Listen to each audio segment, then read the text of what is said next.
आत्तापर्यंत आपण पहिलं प्रकरण अभ्यासलेलं आहे. आता आपण दुसऱ्या प्रकरणाला सुरुवात करणार आहोत. तर दुसऱ्या प्रकरणाचं नाव आहे 1991 नंतरच्या महत्त्वाच्या संकल्पना आणि समस्या, त्यामधलं जागतिकीकरण. या दुसऱ्या प्रकरणामध्ये आपण आता जागतिकीकरणाचा अभ्यास करणार आहोत. तर मग 1991 नंतर जगात जे बदल होत गेले त्याचा आपण अभ्यास केलेला आहे. तसेच 1989मध्ये पूर्व युरोपमधील बदल, 1990ची कुवतेची समस्या आणि 1991 नंतरचे रशियाचे विघटन हे देखील आपण मागच्या प्रकरणामध्ये अभ्यासले आहे. मग कुवतेच्या समस्येदरम्यान नवीन जागतिक व्यवस्था हा शब्दप्रयोग पुढे आला होता आणि पुढे रशियाच्या विघटनानंतर रशियानंतरचे युग आणि शीतयुद्धोत्तर कालखंड हे दोन शब्दप्रयोग वापरात आले. मग 1991 नंतरच्या राजकीय आणि सुरक्षाविषयक व्यवस्थेचे वर्णन करणारे हे शब्दप्रयोग होते. मग 1990च्या दशकाच्या सुरुवातीच्या काळात एक नवीन शब्दप्रयोग पुढे आला, तो म्हणजे जागतिकीकरण. मग जागतिकीकरण केव्हापासून समोर आला तर 1990 पासून जागतिकीकरण हा शब्द समोर आला. मग व्यापक स्वरूपाचा हा जागतिकीकरण हाचा प्रश्न आपल्या डोळ्यासमोर आला आणि त्यानंतर 1991 नंतरच्या काळातील राजकीय, सामाजिक, सांस्कृतिक, आर्थिक, तंत्रज्ञान आणि विचारप्रणालीविषयी बदलांचा यात समावेश होत गेला. आज आपण शीतयुद्धोत्तर कालखंडाचे वर्णन करताना जागतिकीकरण हा शब्दप्रयोग वापरतो. मग जागतिकीकरण म्हणजे काय? जागतिकीकरण कशाला म्हटलं जाते तर जागतिकीकरणाबद्दल आपण बोलतो तेव्हा परस्पराशी जोडलेल्या जागतिक व्यवस्थेबद्दल आपण बोलत असतो. तंत्रज्ञानातील होणाऱ्या विकासामुळे हे बदल दिसून येतात. उदाहरणार्थ, परदेशातील महाविद्यालयात किंवा विद्यापीठात प्रवेश घेण्यासाठी आता ऑनलाईन प्रवेश घेता येतात. तसेच आपल्याला मित्रमैत्रिणींशी आणि कुटुंबियांशी जगाच्या कोणत्याही भागातून व्हॉट्सअप किंवा मोबाईलद्वारे संवाद साधता येतो. मग आर्थिक व्यवहार आणि वापराच्या संदर्भात देखील बदल झालेले दिसून येतात.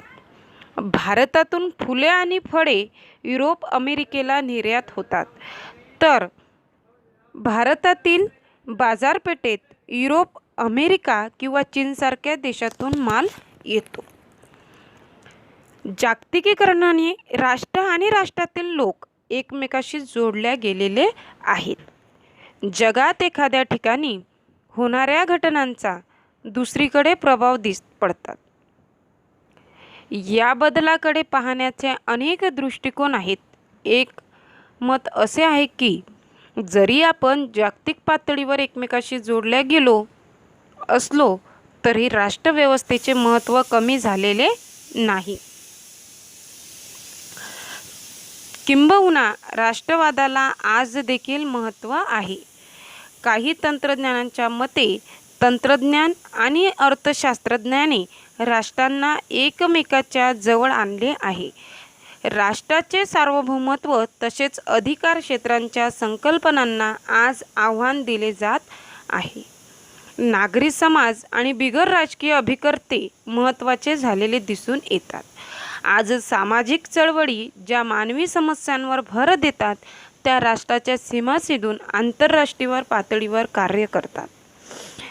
मग आता आपण वेगवेगळ्या क्षेत्रात होणाऱ्या या बदलांचा स्वतंत्रपणे अभ्यास करू.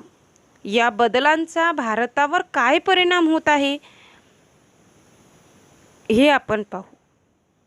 आपण प्रत्येक क्षेत्राचा अभ्यास हा स्वतंत्रपणे जरी करत असलो तरी ही सर्व क्षेत्रे एकमेकाशी जोडलेली आहेत हे लक्षात ठेवणे गरजेचे असते. म्हणजेच राजकीय किंवा आर्थिक बदलांचा सामाजिक आणि सांस्कृतिक घटकांवर परिणाम होतो.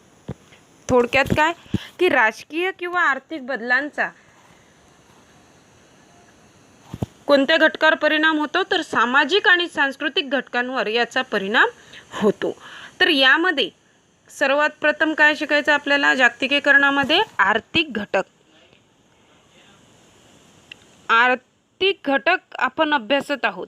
तर भांडवली गुंतवणुकीचा मुक्त संचार. गुंतवणूक हा अर्थव्यवस्थेतील एक महत्त्वाचा घटक आहे. उद्योगधंद्यांना भांडवलाची गरज असते. भांडवली गुंतवणूक उद्योगांची उभारणी करता येते.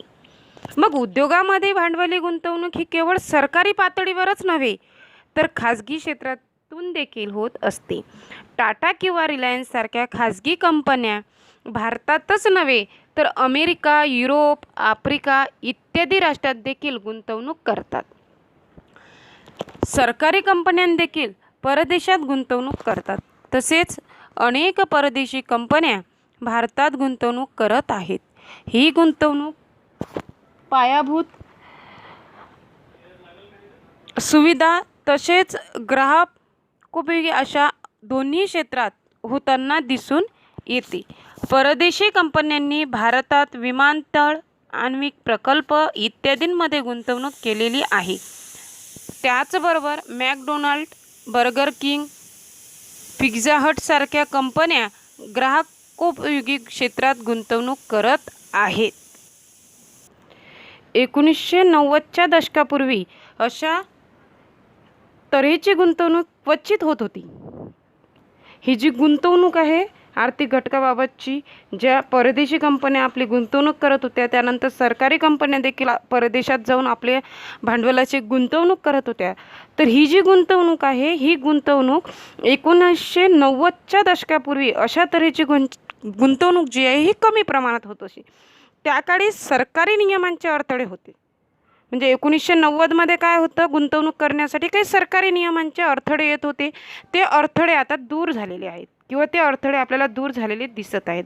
हा बदल म्हणजेच भांडवली गुंतवणुकीचा मुक्त संचार आहे. हा जो बदल आहे म्हणजे 1990च्या दशकापूर्वी जी गुंतवणूक असायची ते गुंतवणूक कमी दिसायची, क्वचित दिसायची आणि त्या गुंतवणुकीसाठी सरकारचे काही अडथळे, नियमावली आपल्याला दिसून येत होते. पण आता हा जो बदल आहे भांडवली गुंतवणुकीचा हा मुक्त संचार आहे. मग भांडवली गुंतवणूक भारतातून परदेशात आणि परदेशातून भारतात दोन्ही बाजूने होत आहे. भांडवली जी गुंतवणूक आहे हे दोन्ही बाजूने आपल्याला दिसते. म्हणजे आयात आणि निर्यात, म्हणजे भारतातून परदेशात सुद्धा होते आणि परदेशातून भारतात सुद्धा होते. म्हणजेच काय झालं की दोन्ही बाजूने आपल्याला भांडवली गुंतवणूक दिसून येते. मग भारत हे एक विकसनशील राष्ट्र आहे. भारत कोणतं राष्ट्र आहे तर भारत हे एक विकसनशील राष्ट्र आहे. भारताला विकास साधण्यासाठी उद्योग क्षेत्रामध्ये वित्तीय गुंतवणुकीची गरज आहे. भारत हे विकसनशील राष्ट्र असल्यामुळे भारताला वित्तीय गुंतवणुकीची गरज असते. कशाची गरज असते? वित्तीय गुंतवणुकीची गरज असते. का असते? कारण भारत हे एक विकसनशील राष्ट्र आहे त्यामुळे. मग भारताच्या देशांतर्गत पातळीवरील गुंतवणुकीला आर्थिक मर्यादा असतात. भारताच्या ज्या देशांतर्गत आहे त्याच्यावर पातळी गुंतवणुकीला काही आर्थिक मर्यादा असतात. म्हणून परदेशी गुंतवणूक गरजेची असते. परंतु अशी गुंतवणूक पायाभूत सेवा सुविधांमध्ये झाली तरच विकासाला मदत होईल. हे क्षेत्र ग्राहकोपयोगी क्षेत्रापेक्षा महत्त्वाचे असते. कारण खरा विकास साधण्यासाठी रस्ते, रेल्वे, जलमार्ग, हवाई मार्ग हा संपर्क साधण्याचा विकास होणे गरजेचे आहे. म्हणून या क्षेत्रातील गुंतवणूक अधिक महत्त्वाची असते. भारतात जी गुंतवणूक होते ती गुंतवणूक खरा विकास कोणत्या माध्यमातून होतो तर रस्ते, रेल्वे, जलमार्ग, हवाई मार्ग या संपर्क साधनांचा विकास होऊ लागतो आणि यामुळे सर्वात जास्त विकास होणे हे गरजेचे असते. या क्षेत्रातील गुंतवणूक अधिक महत्त्वाची ठरते.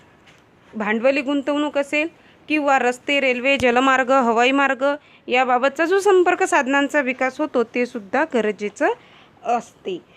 यामध्ये आता तुम्हाला पाठ्यपुस्तकामध्ये तुम्हाला जागतिकीकरणाचं चित्र दाखवलेलं आहे. जर पुस्तक असेल तर बघत चला, हाताळत चला आणि व्हिडिओच्या माध्यमातून स्क्रीनवर सुद्धा तुम्हाला हे जागतिकीकरणाचे फोटो तुम्हाला दिसतील की जागतिकीकरण कसं असतं. परदेशातील भारतीय गुंतवणुकीची काही उदाहरणे या ठिकाणी दिलेली आहे आणि भारतातील परकीय गुंतवणुकीची सुद्धा उदाहरणे या चित्रामध्ये तुम्हाला दिसतील. तर त्यानंतरचं आहे व्यापार या संकल्पनेत झालेले बदल. व्यापाराच्या बाबतीत कशा पद्धतीने बदल झालेले दिसून येतात? व्यापाराच्या संकल्पनेत जे बदल झालेले आहेत त्या बदलांचा आपण आता विचार करणार आहोत किंवा अभ्यासणार आहोत. तर ते आपण पुढच्या तासिकेमध्ये अभ्यासू. धन्यवाद.